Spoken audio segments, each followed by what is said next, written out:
Today, I want to talk about YouTube, and more specifically what I learned in the 1 year of creating content on this platform as a hobby. Additionally, I will talk about some high-level plans that I have for this channel moving forward, or at the very least, for the coming year. I don't have anything else that I want to add here, so let's get right into the video itself. So, first things first, I learned just how many statistics and telemetry YouTube collects and provides back to the creators. Let me share with you some of these statistics first. As soon as I hit the main analytics page for my channel, I am told that in the last year I got about 24,000 views, about 1,500 hours of watch time, and around 500 subscribers. Let me quickly take a step back and say this. Holy crap, these numbers are kinda nutty. 500 is a large number of people to hit subscribe in what is essentially my essays in video form. I know that in comparison with bigger channels, that's kinda nothing, but who cares? Why should I compare myself to them? This is one of many of my hobbies. YouTube is not my life, and I have a full-time job and personal commitments that I need to take care of. And yet, 500 people decided to subscribe. That is amazing, but to keep this interesting, let's move on. Another set of statistics that you get easy access to are the number of impressions, or the number of times my video thumbnail was shown to someone, the click-through rate, which is the percentage of people that click on an impression, and many other statistics relating to engagement and the audience.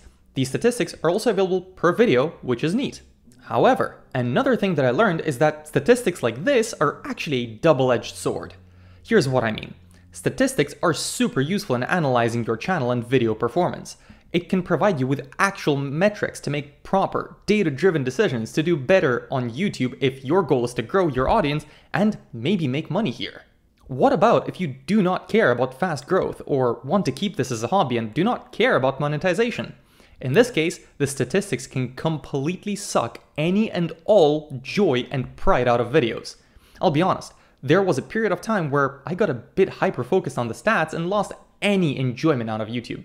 Okay. Let's move on to something that I discovered independently and was quite surprising to me. You can do some really simple things while making a script for a video and make it both easier to record and to edit.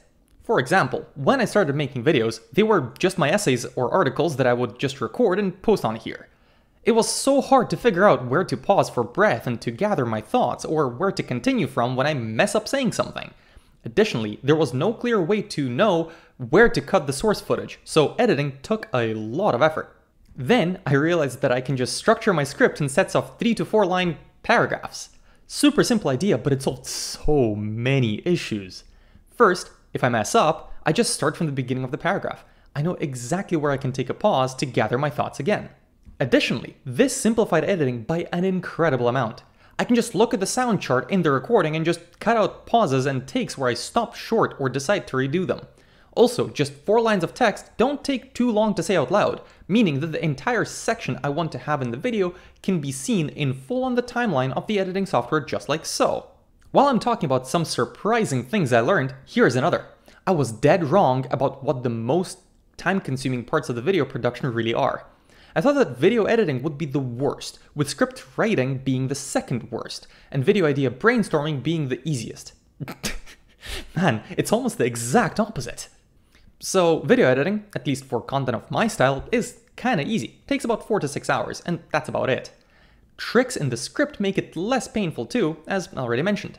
Filming is also decently straightforward, takes about 3 to 5 times the length of the final product to record. Writing the script is not too bad, especially if I know how I want to talk about the ideas in the video. It takes about 6 to 10 hours to write, proofread, edit, proofread again, and edit again a video of this sort. Yes, it's time consuming, but I really like writing, so it doesn't feel that bad when I do it. The part that sucks is coming up with overall video ideas and how I want to present them. This part can take many hours of conscious effort to come up with a semblance of a workable idea, and countless hours of subconscious thought and active research to get the video figured out, so to say. To emphasize, I recently had an idea come up in my mind of how to handle a specific topic in a video, and I felt genuinely excited. Finally, I have a video idea that is concrete enough to work towards, and it's actually workable. Will the video be a success in terms of statistics? I doubt it, but who cares about stats anyway? There are some other things that I learned that I feel like I could share, but I don't really have the time to get into it. So let's quickly chat about the direction in which I think I want to take the channel in the coming year. Oh man, this part of the video is rather difficult to do, but whatever. I want to share with you some ideas of what I want to do with my channel. This will be rather high level, and I can't make any promises on timelines and exact implementations. Again, this is just a hobby of mine, and I'm rather busy as a person. I want to improve my videos in a number of ways. Make more videos overall, make the delivery less dry, do significantly more community engagement, and all of this with the goal of having more fun running this channel and having more content out there to be consumed. Let me address this one by one. First, if I want to make more videos overall while still having fun running this channel, something will have to change about the videos themselves. I won't beat around the bush here. I'm thinking of releasing more shorter videos. I'm not talking about YouTube Shorts, just videos of 4 to 7 minutes in length. Additionally, the content will change slightly in its delivery. I really want to make more of my personality show in these videos. The dry and professional style that is oh so prevalent in my essays and articles just feels limiting. Why don't I just talk the way that I usually do? Like, really, why don't I? I want this channel to feel more like me and less like a clinical and overly unexcitable version of me.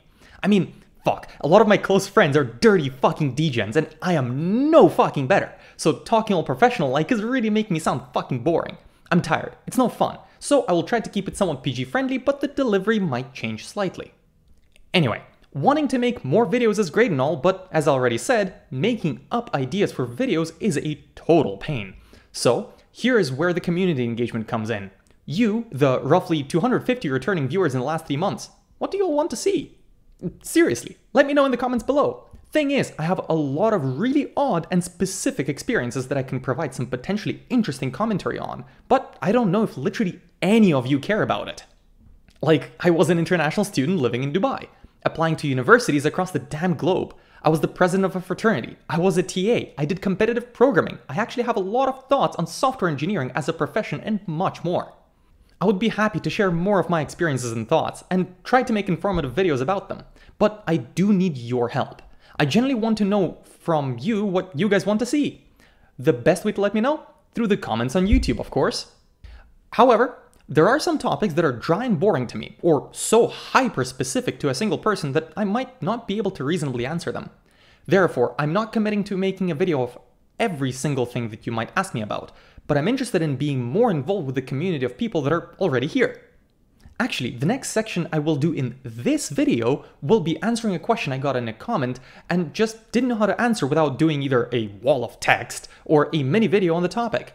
And that will show you the sort of general questions that I'm interested in answering from all of you. But before I move on to that, I want to quickly tell you of a couple longer-ish videos that are still in the pipeline for me. I want to talk about headphones. I want to show a couple simple food recipes that you can do without much equipment. And lastly, I want to show the basics you may need to survive in a Linux terminal environment. Anyway, all that aside, let me start putting my actions where my mouth is and answer a question that I've had in my comments for a while. Competitive programming. Boy, do I have a love-hate relationship with you. I was recently asked in a comment to talk about theoretical CS courses at UAlberta from the context of competitive programming by... Okay, I'm sorry, dude, I have no idea how to pronounce your name, so asked by this dude. Anyway, here's the scoop on UAlberta theoretical courses. The options for theoretical CS courses aren't particularly numerous, and they're not offered in good time slots, but the courses do exist. The main courses are Compute 204, otherwise known as Algos 1, Compute 304, which is basically advanced algos, Compute 474, which is a course on the theory of computation and basic complexity theory, and lastly, Compute 403, which is actually a course on competitive programming. Yes, there is an entire course dedicated to competitive programming. In this course, you do 4 competitive programming problems a week on OpenCaddis, are encouraged to participate in the UAlberta problem-solving club, and have to implement or use some really cool algorithms or data structures that you may not have ever seen before. I took Compute 403, and while it was incredibly difficult, especially when the pandemic was just starting up, it was quite rewarding. I actually implemented this dope-ass data structure called HoloHeap, which has runtime bounds equivalent to a Fibonacci heap, but with a much cleaner implementation. Quick comment about HoloHeaps. For some reason, the paper that talks about them skips an insanely important line of the pseudocode. I shit you not. I spent just over 8 hours in GDB trying to figure out what is wrong with my code and why deletes are so cursed. The only reason this comment has no profanities in it is because I did have to submit this for grading. Anyway, let's talk about competitive programming in specific. You are correct that UAlberta does well in ICPC. And this is in no small part because of the incredible efforts that students and profs put into the UAlberta Problem Solving Club.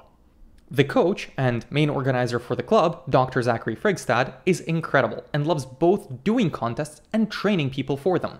Additionally, the professors responsible for the equivalent clubs at the University of Calgary and the University of Lethbridge do an incredible job too, therefore the competitions in Alberta are super fun.